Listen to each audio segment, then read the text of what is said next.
all of our friends, our family here. And so we pray that you would work to expand our minds, help us to think. Lord, we want to see Jesus. We want to see him as he is, and not in our own portrayal of him. We pray that we get this big picture, this biblical theology that you've given us through your word. Help us to understand and to move forward, to be animated by the Spirit in the world. And we'll give you praise. In Jesus' name we pray. Amen. Okay, we are on session 6 of who knows how many, not very many more left to go. And we've got to get through somehow the introduction to Babylon, which is in chapter 10 and 11. I don't know if that's going to happen, but we're only in chapter 4. So, and we're going to hopefully finish chapter 4 and 5 today, as also doing a whole bunch of stuff that we missed in chapter 3, but pulling it all together. So here's the way we're going to pull it together. Daniel, here's how we're going to pull it together. Are you ready? Daniel. So look at the book of Daniel, Daniel chapter 7. Just for fun, because Daniel is so much fun if you have a clue what's happening in it, which I most of the time do not. Daniel chapter 7. I know it's happening with lions and Shadrach, Meshach, and who knows, none of that stuff, but there's all these other cool things. That's actually the whole point of the story. All right, Daniel chapter 7. Look at verses 7 and forward. This will kind of pull, I hope, everything together. After that, in my vision at night, I looked, and there before me was a fourth beast, terrifying and frightening and very powerful. It had large iron teeth. It crushed and devoured its victims and trampled underfoot whatever was left. It was different from all the former beasts, and it had 10 horns. Okay, so you have the picture, right? There's this creature, the fourth one. We've already talked about 1, 2, and 3. I'm just not reading it to you. You got to read the first part of this chapter, and really the first 6 chapters before that too. But there's this beast, okay, which is going to be a really relevant thing through chapter 3 and chapter 4, all the way through biblical theology, all through the Heilsgeschichte, right, the history of redemption, all the way to the book of Revelation. So keep in your mind that big picture theme, beast. Okay, and this is the worst beast. This is the beast above all the other beasts. While I was thinking about the horns, there before me was another horn, a little one, which came up among them. And 3 of the first horns were uprooted before it. This horn had eyes like the eyes of a man and a mouth that spoke boastfully. As I looked, thrones were set in place, and the Ancient of Days took his seat. Okay, so just quick summary here, without getting into what these beasts are or anything like this. He's thinking about the horns. The horns are uprooted. The horn has these eyes like eyes of a man and a mouth that speaks. How does he speak? Boastfully, with arrogance. I will choose the way I want to do this. Right? Does that remind you of Genesis 3 in any way? Or perhaps Genesis 4, even though we haven't talked about it. You know what Cain and Abel's story is, right? Okay. Now, as I looked, verse 9, how many? Let me back up. As I looked, a throne was set in place for the Ancient of Days to sit on. Is that what it says?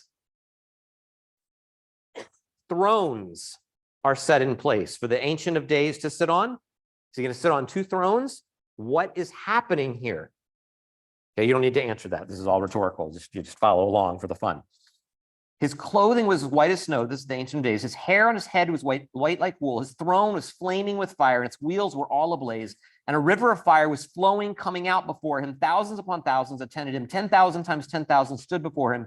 The court was seated, and the books were open. I continued to watch because of the boastful words the horn was speaking. Arrogance. I'll be on my own. I'll say what I want to say. I kept looking until the beast was slain and its body destroyed and thrown into blazing fire, which is our ultimate hope. The other beasts have been stripped of their authority, but were allowed to live for a period of time. In my vision at night, I looked, and there before me was one like, what? A son of man, which is just another way of saying human. Okay, a human was there, but so much more. In my vision at night, I saw one like the Son of Man coming with the clouds of heaven. There's so much in that word, those words, coming with the clouds of heaven, when Jesus talks about that later on, but we got to keep going here. Coming with the clouds of heaven, and he approached the Ancient of Days and was led into his presence, given authority, glory, and sovereign power. All peoples, nations, and men of every language worshiped him. His dominion is everlasting dominion that will not pass away, and his kingdom is one that will never be destroyed. So this human has gone onto the throne next to, with, combined with in some way, the Ancient of Days, and they worship him. Okay, now I know we're all Christians here, like, yeah, we know there's Jesus, right? But I need you to follow along this whole structure, this whole system. That's what's happening here. Okay, so Daniel's working in Babylon. Remember where Genesis comes from, right? Remember what I'm arguing, at least the beginning parts, this intro part is probably coming from Babylon, post-exile or during the exile, right? During that time period, these end pieces. I don't mean the original, right? Original is a hard word to even talk about, but I don't mean the first version, but there's lots of versions. Okay, we don't want to think about original text. That kind of idea doesn't exist in the Old Testament or anywhere, right? So we're talking about this movement here, and this last version is Daniel in Babylon. He's working for the king who destroyed his home, right? That's who Daniel is. He's not happy with where he is, and he sees these four beasts coming out of the sea, and the fourth one's so mutant and so incomparable that it leaves death and destruction everywhere. And these kings symbolize all that is arrogant, and we don't get into all the things there, but the idea is that humans can be both ridiculously arrogant and proud, and we will do things on our own, in which case they become like beasts.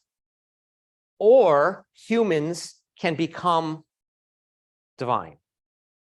Okay, just a way to separate it pedagogically, right? Just these two different concepts. What's going to happen to them? So God creates, let's go all the way back to Genesis, because that's where we're at. God is going to create beasts and man, right? That's day 6, which combines with day 3. You guys remember that, day 3 and day 6, where he puts his things in there. He puts these two things, but then he takes a group of these beasts, right? And he sets them apart. He separates them in a special way so that they will be his royal image. Let us make man in our image, our tselem. Remember this? Our icon. He's going to be made in the image of God. So humans are like animals. They are animals, but they're called to something more, to represent God in the world to all the beasts, to all the others out there. Okay. Humans are then deceived by, guess what? A beast, right? That comes in here, some animal. Don't think Satan. That's not till you get to Peter. That's not till you get to New Testament understandings of things. Okay, think it's an animal. It's a serpent. It's the most arum of the animals, of the beasts. Most wise of the beasts is the nachash, the serpent. Okay, so here comes the serpent. He's going to deceive them. God knows that these people cannot take control the way they are, because the whole goal was that they would become partners with him, royal representatives, right? That's the goal. That's what we've been talking about. They're going to become vice regents with him. That is, there will be thrones set up. The problem is that Adam says, I don't want this throne, or I'm going to take this throne on my own. And God says, you can't have it on your own. That's not the way it works. So you're out. Now the throne is empty. Okay, and we're waiting. It's not totally empty, but we're waiting for someone, right? The sons of Adam and the daughters of Eve, those of you who are C.S. Lewis fans, right? To sit on the 4 thrones of Cair Paravel, right? That's what we've been waiting for. So they're going to come back, just to give you some of the mythology of Lewis in your life. Okay, so, and what's going to happen is that whoever this is, who's going to come in and sit on this throne, this is what we're waiting for. Eve's waiting. She's going to name her son. This is the one who's acquired. This is the guy. Right? She's going to name him Cain. Okay, he's the guy. He's not the guy. Don't worry, he's not going to be the guy.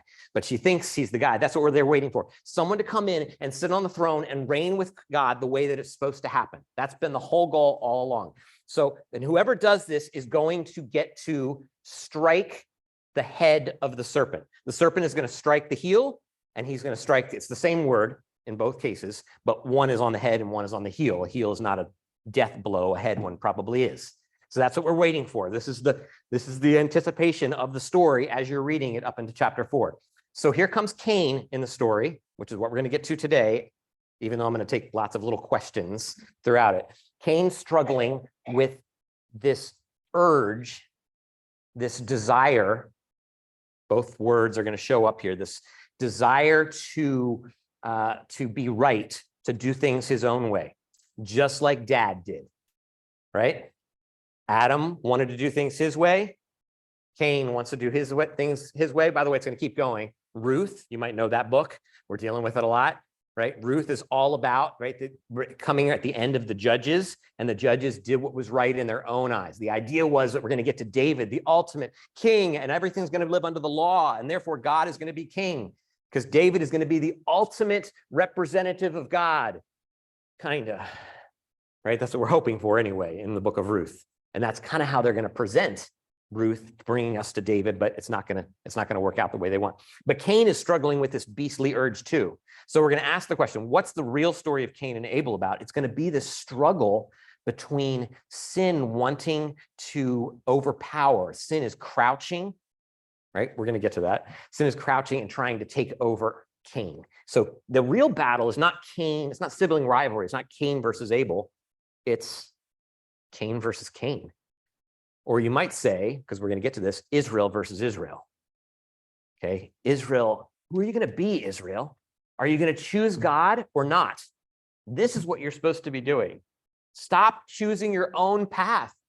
Don't trust Baal, Molech. Well, actually, Molech's probably not even a god. That's just the way it's translated. Whatever your gods are, Rephaim, right? These different ones. Stop choosing them. Just follow, and everything will be fine. So this is Cain's thing. And we're hoping that everything works out, but it doesn't. In fact, Cain's children are going to, Lamech is going to come up and say, Cain's killed one, I can kill. But we're going to get to all that too, right? Even more so, Lamech is this ultimate destroyer, this terrible thing, and violence is going to spread. So no longer are we following God's line at all. Cain's line is going to go this one way, and Seth's line, the replacement of Abel, is going to go the other line. This is all big picture. We're going to go into each of these little details, just trying to get big picture. So Daniel's dream, he sees this court, he sees the beast condemned, crushed, and Daniel sees more than one divine throne, the thrones, the one that humanity left behind, and the Son of Man, the human, a truly human person, rides on a cloud into God's presence, rides up, right, into God's presence is the idea, humanity becoming divine in some way. Okay, he's gonna be there. And he's going to rule the world. He's going to partner with God. He's going to become a vice regent with God, and they're going to worship him. And you all know this is no ordinary human if they can worship. They can worship this human, because all humans are, no. Even angels, no. Don't worship. But he takes on the worship. So this is obviously going to end up being Jesus, which is why in the New Testament, Jesus won't let people call him the Christ, right? That's something that other people put on him. He doesn't call himself that. And when people say, you're the Messiah, most of the time he's like, don't tell anybody, because your whole understanding of Messiah is wrong anyway. So don't get that out there. What does he call himself? He calls himself the Son of Man from Daniel 7, which everybody has been interpreting for a few hundred years at that point as whoever this ultimate human is who's going to reign on the throne of Yahweh. Okay, and he calls himself the Son of Man, resisting the urge, the sin crouching at the door, resisting this and saying, no, I'm not going to do that. And what's the sin crouching at the door? Do things your way. You got this. You know the best way to do things, right? The same battle that you have every day, right? I think I've got this, and I'm not going to trust what it says in Scripture. I'm not going to trust what God is calling us to. And then this guy, Jesus, right, walks around and tells everyone else how to push off the urge of the beast, which is constantly around us, this beast, right? And so he says, Matthew 26:64, you have said so, Jesus replied, but I say to all of you, from now on, you will see the Son of Man sitting at the right hand of the Mighty One and coming in the clouds of heaven. All Daniel 7 terminology. Like basically, I'm the guy. And how is he going to reign? How is Jesus going to reign? Is he just going to ascend? Right? The ascension, we love talking about the ascension, don't we? Is he just going to ascend? No, he doesn't get to ascend until he's enthroned. This whole enthronement process includes the death, the resurrection, and the ascension combined into one. So how is he going to beat the serpent? By crazily letting the serpent beat him, right? By giving in, by being humble and saying, I'm going to follow the path of God, which is not the path to the kingdom right away. It's the path through suffering. And here we think in our nice Winston-Salem world, just a little bit of pastoral application, that we got things figured out because we're doing just fine, aren't we? We got money, we got all this stuff. And how many of us are following the Sermon on the Mount, which is a call to be peacemakers, to be set to sacrifice our lives? This is what he does. The cross is his throne. The evil did its worst and he overcomes it. His execution is his exaltation. That's where we're getting to. So now he's going to summon a new humanity to come in to overcome the world through their own death. That's the call, by the way, for you to die. This is what Revelation is all about. And if you don't see Revelation as talking about beasts, holy mackerel, you're missing the whole thing, right? These two beasts come, one comes out of the sea, one comes out of the land, and they're coming in its empire in all of its beauty, religious and political power that is all calling you to be a certain way, right? Follow me, follow the American dream, this is the way to be happy. This is the way. And the whole call in there is overcome, overcome, overcome. If you overcome, you're going to get the robe, you're going to get the hidden manna, you're going to get the tree of life, you're going to get the wreath, the gold crown, all these things, right? That's what you get if you overcome. So that's the goal of all of that. Okay, so that's the big picture that we're leading. That's the whole Heilsgeschichte, right? The whole history of redemption from beginning to end, Genesis through Daniel, all the way to the end. And I pulled in some Isaiah and Ezekiel there just for fun, but you probably didn't notice it. Okay, so now let's back up, and on your sheet, okay, I'm going to answer very quickly a few questions. That is, if you have more questions about these things than I'm answering, I probably don't know the answer. So you can just hold it, okay? I don't know. I'm still thinking about all this stuff too, but I like to see where the pieces go. Like, this is where some of the pieces hit in here. And these are some of the questions that you've asked me or other people have asked me in classes like this before. First of all, what the heck is that rib thing? And women, okay? Women obviously being, lesser than men in all of the Bible. But what's happening here? And where do we get that idea that they're lesser than? And is that part of the curse? Is that what's going on here? Okay, so the answer is, so first of all, there's no rib. I told somebody that in the very beginning. Someone said, the rib, right? There's no rib. Just get that out of your mind. There's no rib. Are you all good with that? I know it's in your head. It's just stuck in there somehow. If you can just let that go.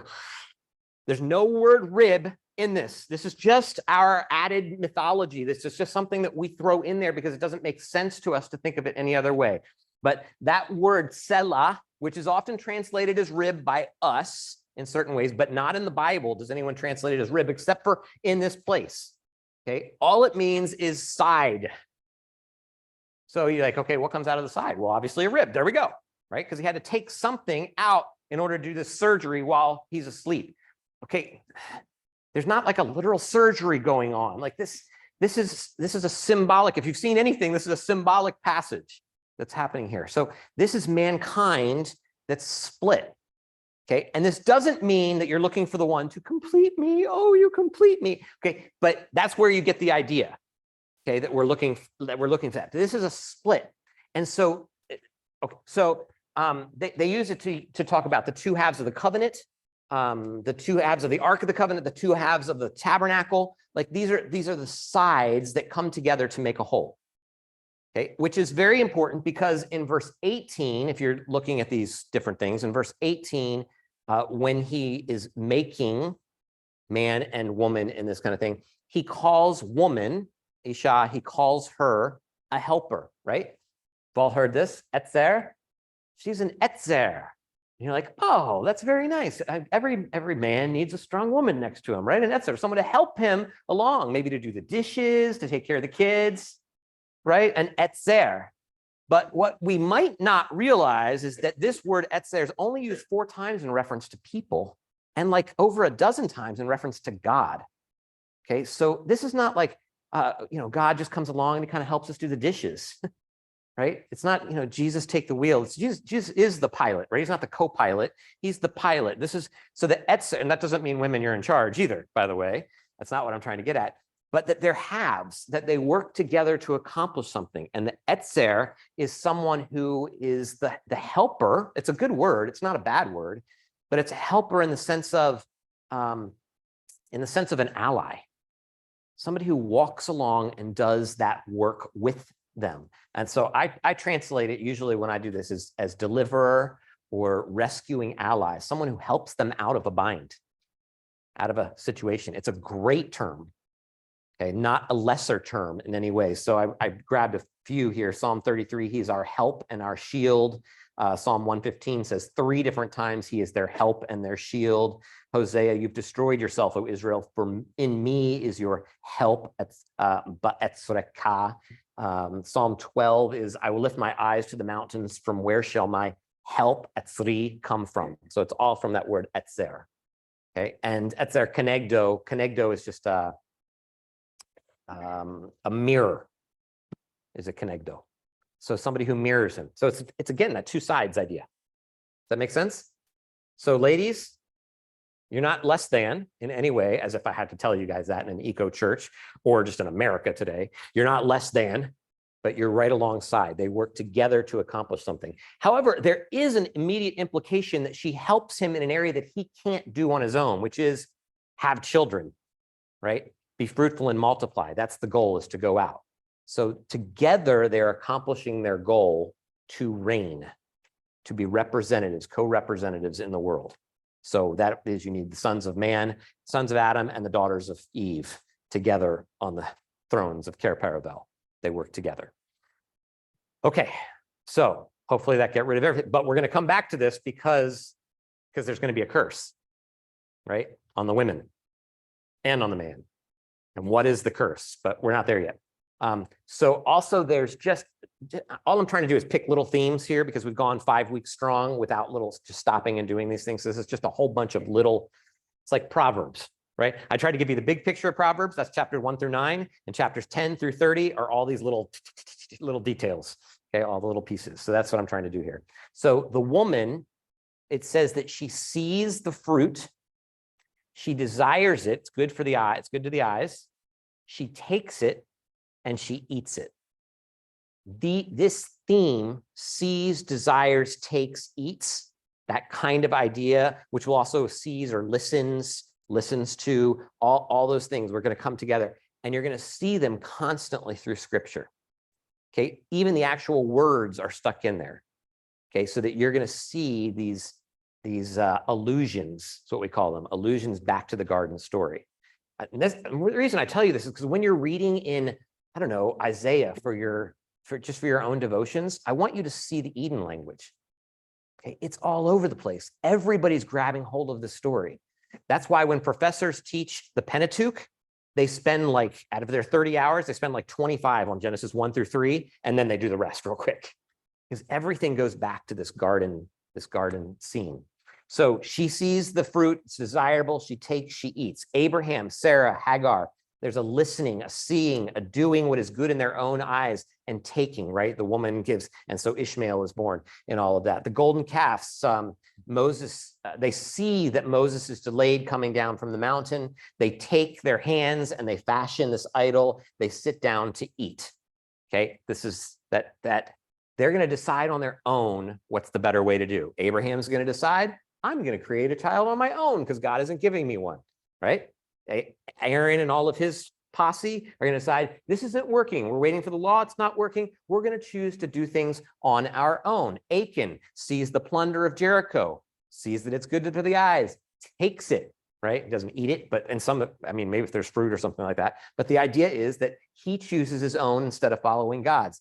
The people see Saul later on as a king, right? He's tall, he's good to the eyes, right? This is the kind of king that we need. We need a king like this. So, and Samuel listens, Cole listens to their voice, and they take him and they make him king. Okay, so all these take things. David sees a woman bathing, right?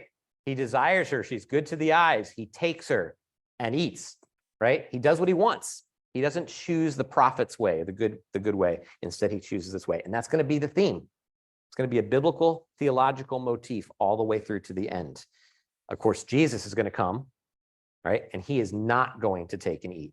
Even though Satan in the desert is going to say, you're starving.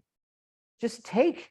You can turn these rocks into bread. Like this is, I'll give you all the kingdoms of the world. Like just do it. Just do it. And he says no and rebukes him by using God's word, right? No, I'm going to follow God's path. So it's not the judges did what was right in their own eyes. It's the kings following the law. That's these two lines, Cain or Seth. Which direction will we go? That's what's leading into the flood narrative, which is next week. Okay, what's the curse on the fall? Remember last week how much I emphasized that I don't think fall is the right language that we should be using here, even though that's, again, ingrained, just like eating an apple is ingrained in your head. That's what they did, just like a rib is ingrained in your head. Fall is ingrained. I'm not sure that's the best way to think about it. Just change one of those L's to an I, and I think we've got it. Okay, fail. Okay, they failed to grow up the way that they were supposed to grow up. Right? Remember, this is what last week, but very important to have this little summary.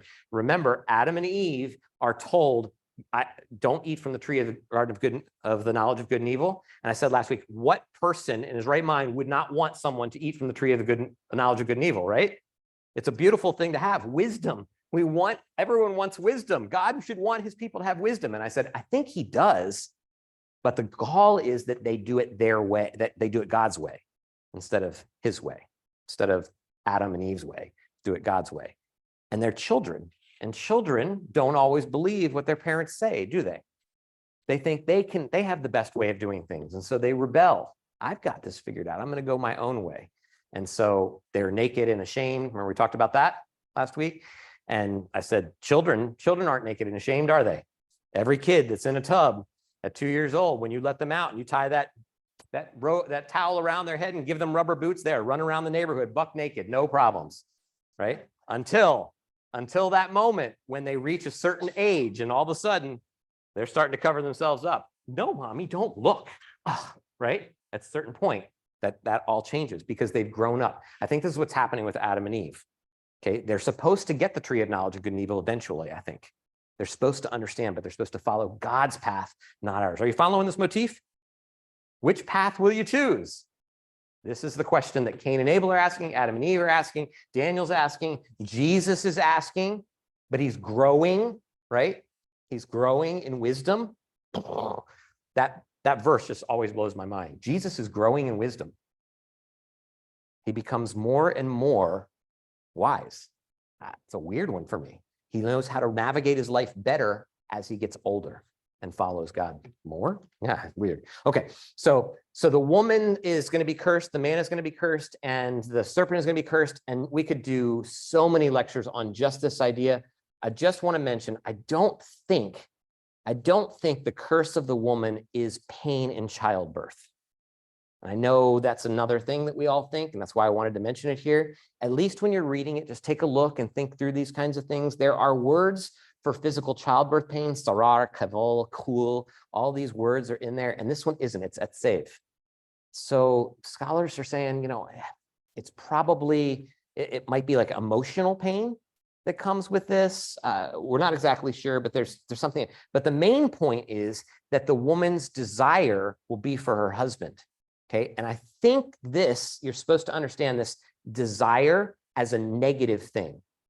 Okay, of course you should desire your husband. That's a good thing, ladies, but not in this sense. The desire is to be above, to overcome.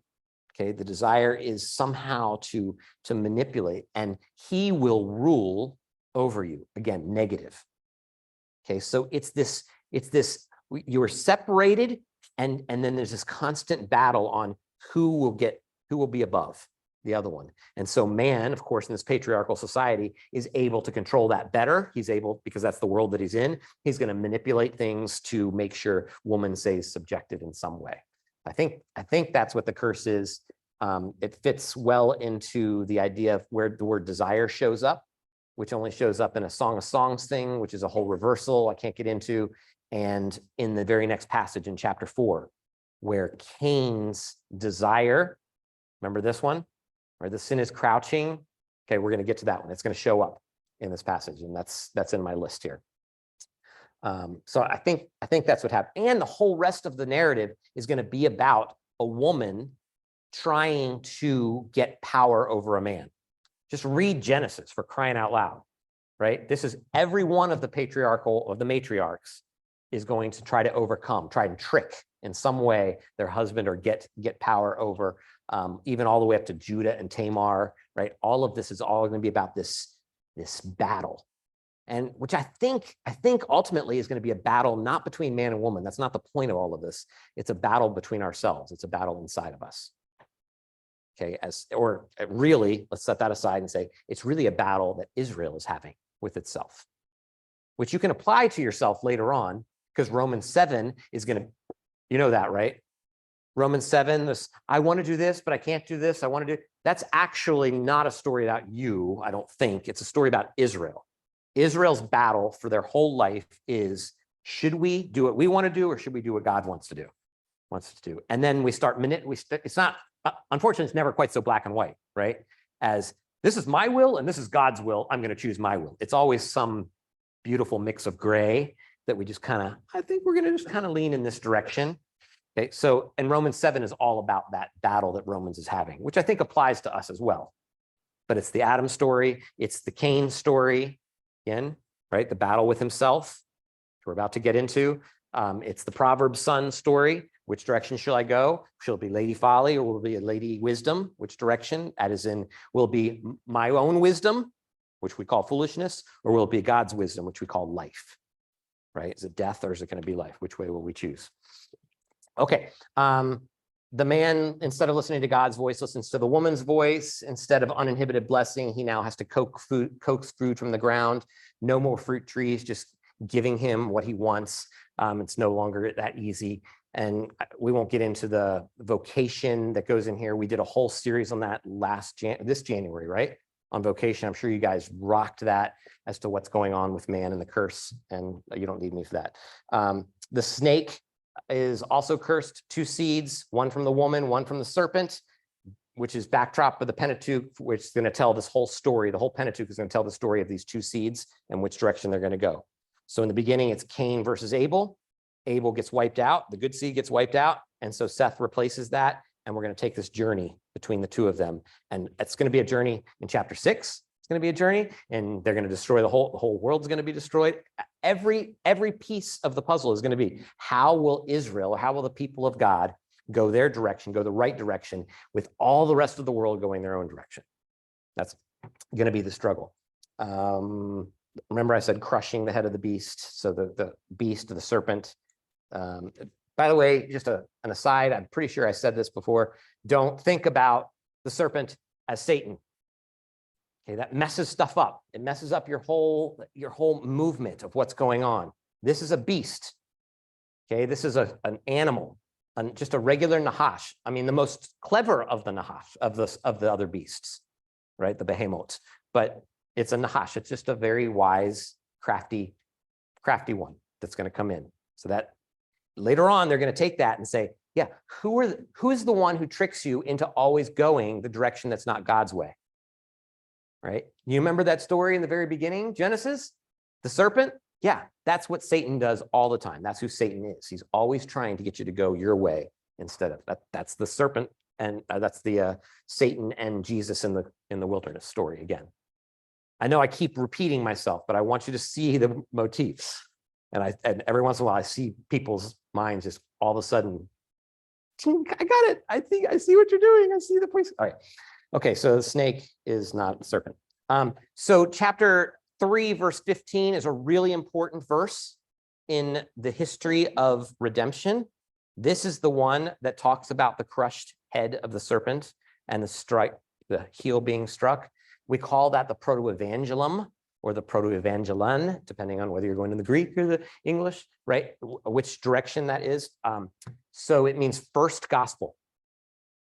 So especially in cool churches like ours, Presbyterian Reformed churches, we see this as the first spot where God is going to do something, where he's already made a promise that he's going to come and make things better. Things have gotten bad in verse 14. In 15, he says, I'm going to take care of it. It's coming. And so every move from here on out through biblical theology is going to be this question. Is this the guy? Who's the guy? Is him? Is it going to be him? Is it going to be Cain? Yes, I've acquired him of the Lord. Let's call him Cain. He's the firstborn. He's the one who's going to make everything better. He's going to return us to the garden. The priests are back. Remember, Adam and Eve are priests, kings. They're priest kings, kingdom of priests. That's the whole idea, that they're going to be kingdom of priests. And they're going to bring us back. No, Cain doesn't do that. Cain trusts in his own abilities. Instead, he goes and builds a city, for crying out loud. That's not the whole point. The whole point is to get back into Eden, not to go build your own safe places. That's not the way it works. So who are we going to wait for? Let's name this guy Comfort or Rest. Let's name him Nuach. He's going to be the guy. Yeah. And you know how that goes. Yeah, right? Just going to keep going. That's what we're waiting for. We call these the covenants. That's what covenant theology is. Good Presbyterians. That's what covenant theology is, right? It's going to be a covenant with Adam, a covenant with Noah, a covenant with Abraham, right? Covenant with Moses, a covenant with David, a covenant with Jesus. Those are the covenants, and they're moving forward. And this is not a systematic theology class. So, all right. What is the result of listening to the beast? So Adam and Eve take the serpent's advice. They eat the fruit. They're expelled from the garden. And the very next story is where Cain is listening to sin that is crouching at the door. Okay, so here's sin crouching at the door. Both of these narratives, side by side, are going to portray humans being ruled by beasts instead of ruling over them. That's the problem. They're supposed to subdue the earth and rule over it, right? That's the important thing, that they will be vice regents, kings. And what they do is they let beasts take over, and they start listening to the beast. Craziness. You're not going to listen to your dog, right? It's not what you do. You got a serpent in there, snake in your aquarium, which is already anti-Christian in my opinion. I'm just kidding. You can have that if you want to, right? But you're not listening to it. Okay, if it starts doing the eyes thing, like in Jungle Book, you back off quickly, right? Okay, a few of you are with me. All right. Anyway, so both of these narratives portray human beings being ruled by beasts instead of ruling over them, and death being the result. Once humans choose to redefine good and evil, they end up becoming like the beasts. They're supposed to be kings and priests, and what they do is they redefine what good and evil looks like, and they become like the beasts. By the way, I think that movement of becoming beasts and becoming truly human is also a motif that travels all the way through Scripture. I think even Nebuchadnezzar, I think, is a major picture of that. It's one of the most beautiful pictures of it, where he becomes so arrogant and so lofty and so thinking that he's got it all figured out. By the way, like the king of Tyre in Isaiah, where you think is the story of Satan, which isn't at all the story of Satan, or in Ezekiel 28, where that king of, I don't even remember what that king was, right? Where he's lofty and exalted. These kings exalt themselves. So Nebuchadnezzar exalts himself, and what happens to him? That's right. He's in a field eating grass. His nails grow long like claws. He grows feathers. And you're like, did that really happen? Who cares? That's not the point. The point is he's become like a beast, right? He's become less than human.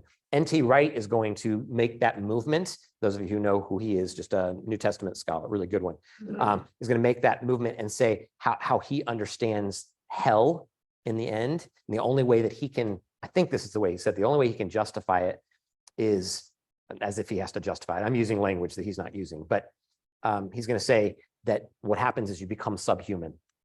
So those who are reserved for hell are no longer human. They become beasts. They become nothing. They've lifted themselves up so many times and said no to God so many times that they just become feathered and creaturely and nothing, right? And when they're supposed to be becoming truly human and reigning with God. All right. I got 20 minutes. Okay. What does Cain's name mean? I've already mentioned this a couple of times, right? Cain means, well, keep in mind, we don't know what any of the names mean. It's unfair to just say the name means this. So whenever you see that somewhere, just kind of take it with a grain of salt. But the names sound like certain names, and sometimes we think they come from things. But like my name is Jace, and people are like, well, it comes from Jason, meaning healer, right? Because I'm just like, no, my parents just like the name, right? It was a cool name. They didn't know any of that stuff. Okay, so does it come from it? Kind of. But the Bible's telling the story after the fact, right? And it's telling us names for a reason. It's putting names in these places.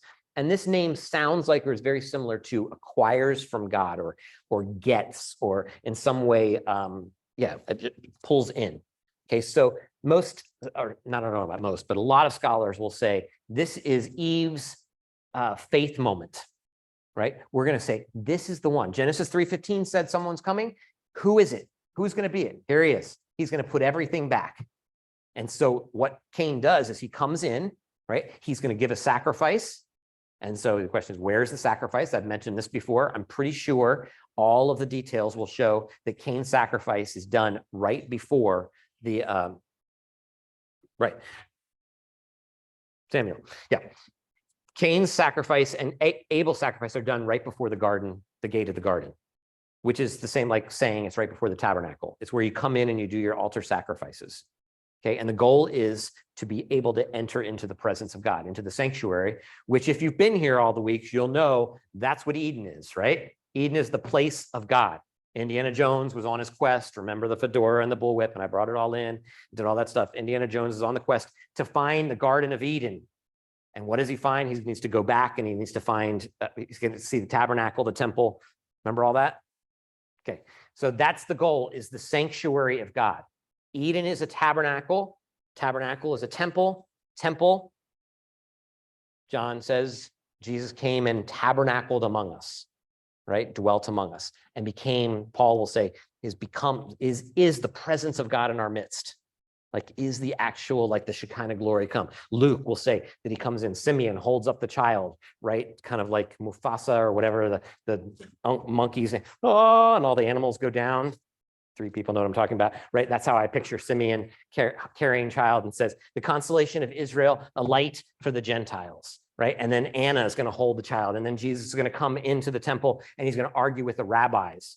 Okay, this is all temple language to say that Jesus is taking over the temple, or the Shekinah glory in some sense has come back in after it left in Ezekiel.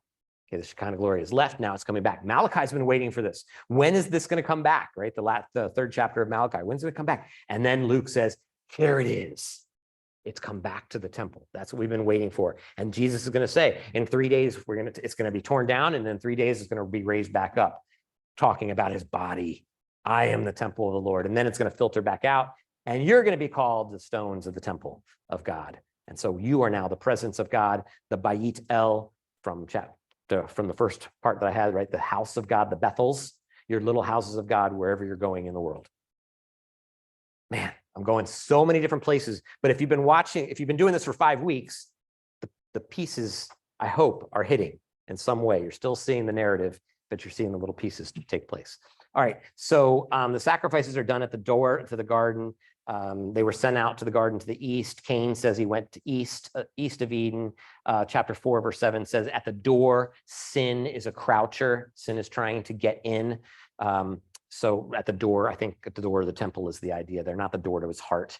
That doesn't show up in scripture the way that works.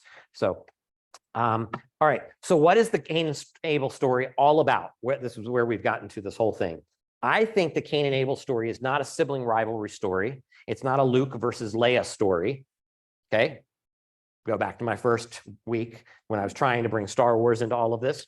Okay. It's not a Luke versus Leah story. It's a Luke versus himself in the tree and Dagobah, right? As he goes in and Yoda tells him, you guys are with me, aren't you? Like 2 people are. Okay. As he goes into the tree and Yoda says, Luke says, what's in the tree? And he says, only what you take in with you. Right. And then he goes in and he sees Darth Vader and they have a fight. And then Darth Vader, he cuts his head off and the head falls there and it rolls over and over and over. And he looks and it's his own face. As like a 9-year-old, I'm like, I have no idea what that means, but you understand, right?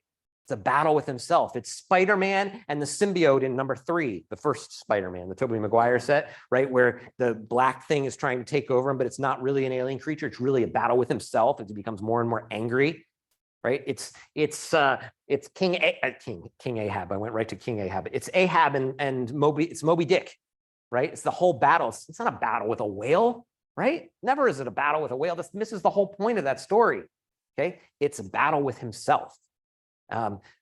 Javert, yeah? Javert versus Jean Valjean, right? For decades, he chases him. There's nothing against Jean Valjean. This whole thing is a battle with himself. You guys know the story. Yeah, good.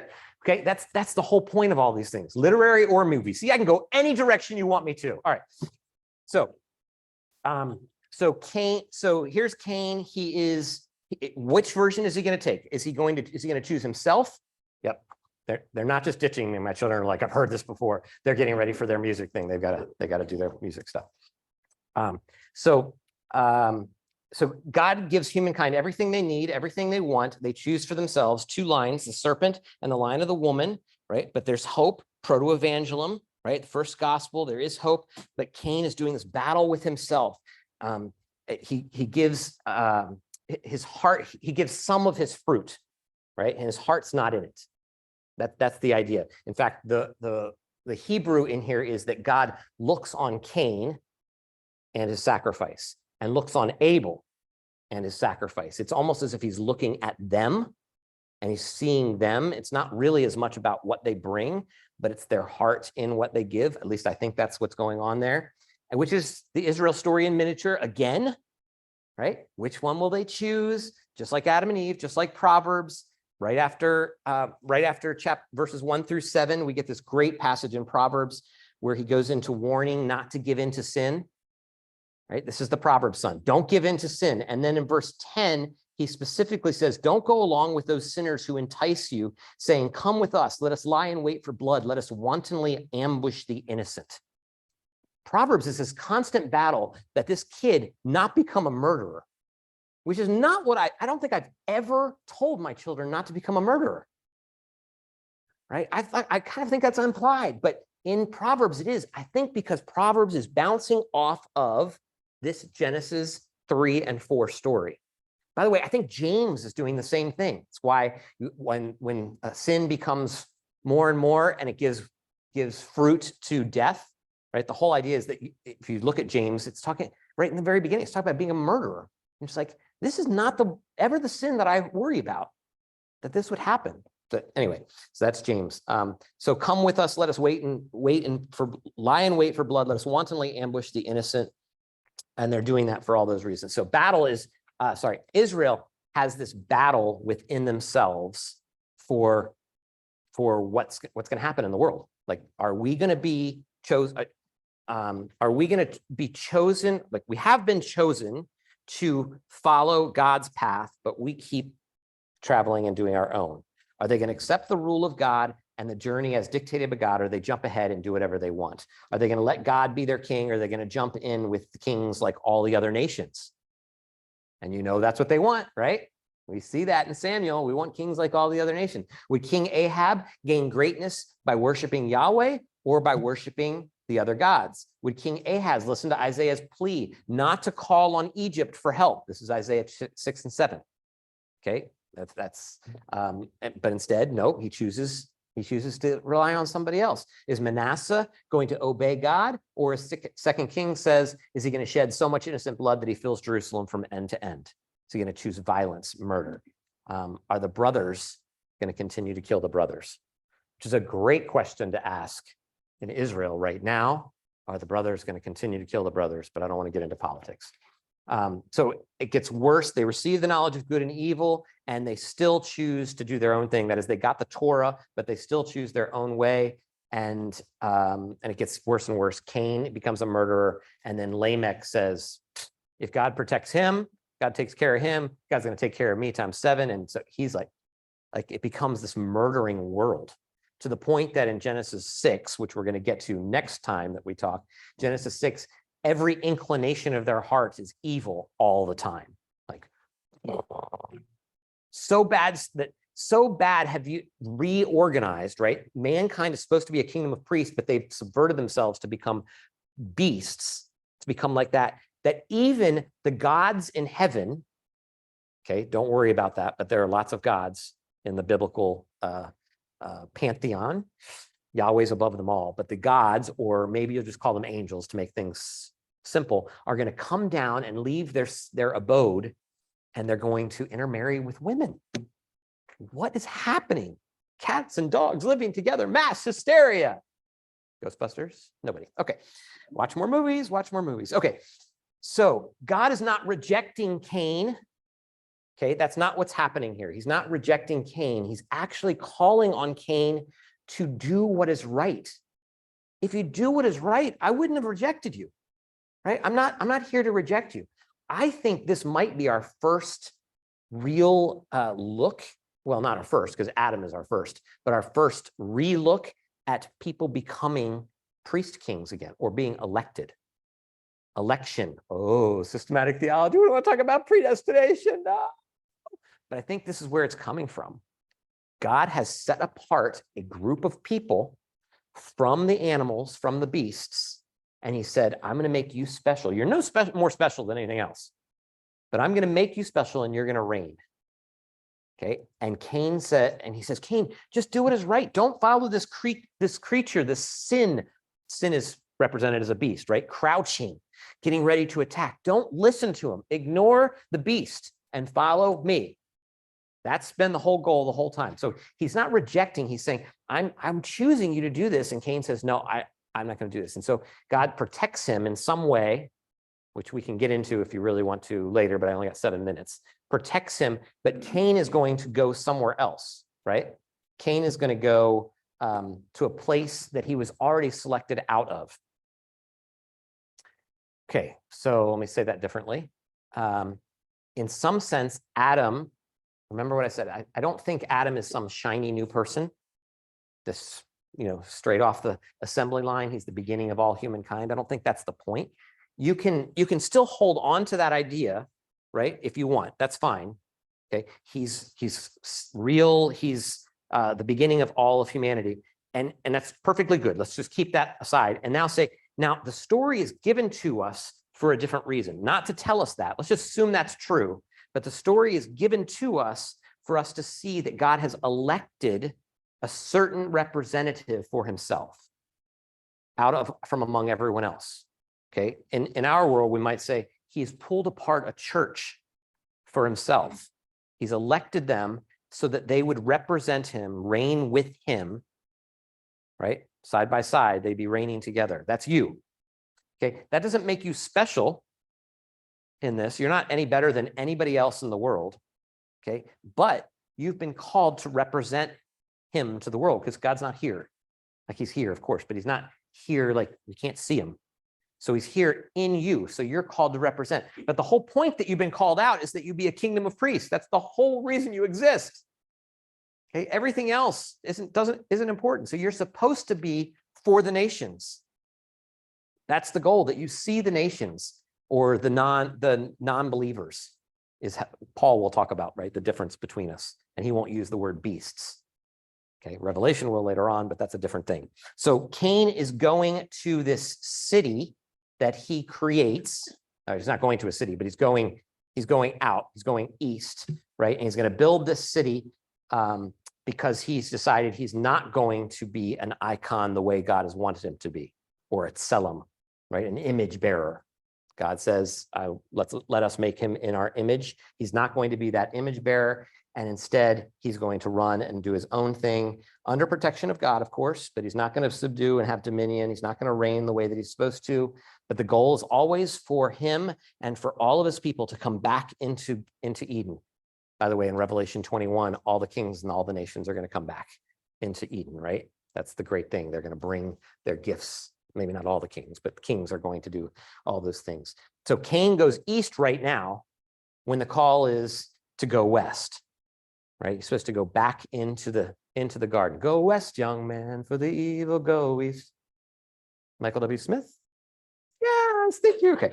All right. I just keep trying. I just keep trying as long as I can. All right. So he builds this city. This is an attempt at protection, even though God gives him protection already. So he builds this ear, is what it's called, like an ear. IYR is how you pronounce it. Ear. He builds this city. This is a place with walls. In fact, all walls, the whole point of having walls is what? Protection. So he's going to say, I don't trust your protection, God. That's what God gives him, some kind of protection, a sign. Let's not get into the sign thing as to what that is. It's probably not a physical tattoo or something like that, but he's going to give him some sort of protection. I think it's leading into the cities of refuge later on, that something is happening there, but we're not going to wrestle with that. But he's going to go and build his own city, create his own group of people over here, with the people who are already outside of the garden. If this is your first time coming and you're hearing me say that there are people outside of the garden, your mind is already blown and you want to leave and you want to put tar and feather me. But if you've watched the progression, hopefully you see it. right? That there are people outside of the garden that he's going to marry, he's going to build a city to protect him from all the people who want to kill him as kinsman redeemers, right? As people who come, because that's what happens when you kill somebody, then other people come, right? So remember, this is a story that's being put on a group of people who already have a whole bunch of customs and ways of doing things. They already know about the cities of refuge. They already know about kinsman redeemer. They already know these things. And now we're going to create a story, and we're going to tell a story that's representative of all this. So we're bringing those ideas into this story that they're going to know. No one's going to be like, but they didn't have this before. Wait, there are no such thing as priests in Genesis 3. The priesthood is until, no, there are. Right? Genesis 12 is going to tell you about a priest, isn't it? A priest and a king of Salem, Melchizedek. And then Hebrews is going to really go crazy with Melchizedek. It's the coolest story. But it all fits into that trajectory, which I can't do in 4 minutes. So here's the last thing I'll say in the last few minutes, because I want to do the flood story. And I'm hoping that, here's what I'm hoping. I'm hoping that even though I just, right? That each one of those things that I got, some of them made points for you, some of made connections for you, some of them didn't. Some of you are like, if you just finish your sentence, we would understand, right? I'm aware, but I think hopefully I gave you enough that you can begin to wrestle with these things. You can see, okay, it's not as easy as I thought it was growing up in Sunday school, okay, when I was little. It's not that simple. There's something more going on here behind it. And so you'll remember rib. I know it's not a rib. I don't remember what's going on, but it's a side, and you'll start to wrestle with it. Okay, you'll start to wrestle with the sin crouching at the door. That's kind of what I'm doing, because I don't have enough time to go in there and give you every single little thing. But I want you to see the big picture. And I really want you to see how the flood connects to all of this, because the flood story is so significant to the Exodus story, to the baptism story, right? To the whole scriptural, this whole movement that's going on. Everything is about this flood. Really, maybe the better way of saying is everything is about this, this going between them in the Red Sea. That's really what everything harkens back to. But the Red Sea is based on this Genesis 6 thing, which is based on the Genesis 1 thing and the tohu vabohu that we started with, right? The chaos. Remember all that? So I really want you to see that. So we're going to do that next week. And then I want you to see how this all relates to Babylon if I can. But the last question I'm confident that you have, right? And I don't know the answer to, and I only have 2 minutes, so I could just do the same thing I always do, just not quite finish. But is, okay, what about this genealogy that comes next? Okay. And I don't have an answer to this. Okay. So you're going to have to do some work, but I'll give you a few little touch points in here. This genealogy is going to say that Adam lives to 939 years old, I think, something like maybe 930. Methuselah, 969, I think, right? All these different things. You're like, come on. Okay. So I just want to throw in a wrench, throw in something else in here. There's a whole world, remember, that exists before the biblical narrative exists. There's a whole bunch of other stuff. This is not the first book that's out there. Okay, there's other books. People know other stories that are out there beforehand. And there's this story in Sumeria that is called, well, it's not a story, it's a list. It's called the Sumerian King List, SLK. Anywhere you see in parentheses, SLK, Sumerian, SKL, Sumerian King List. And this gives a list of kings that is incredibly similar to the list of patriarchs that we have here. So I just want you to know about that. That is, there are 8 or not. There's no list that's called the Sumerian King List. I should say that in case you like, he's not a very good scholar. He doesn't know it. There's actually tons of Sumerian King Lists out there that are brought together.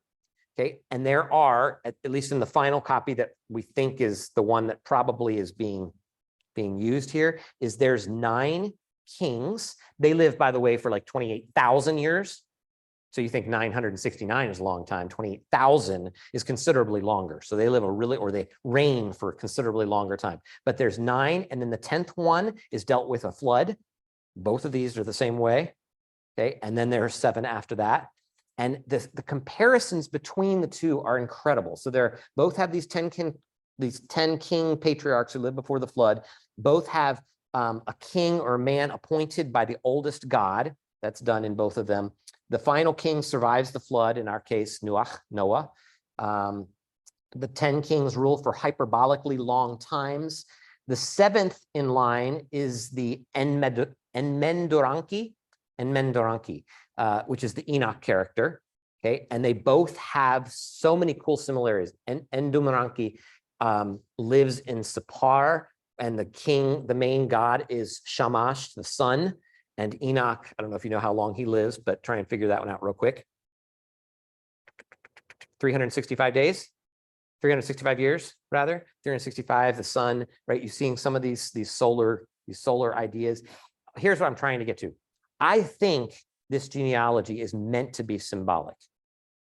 So the way that we use one, Sumerian king lists use 60. So if you multiply them by 60s, you use 3s and 7s. By the way, a huge thing that happens in the Bible, okay, these numbers and stuff like that, especially in genealogies. None of the genealogies are direct. They're all telescoped in some way. You know it very clearly when you get to Matthew, right?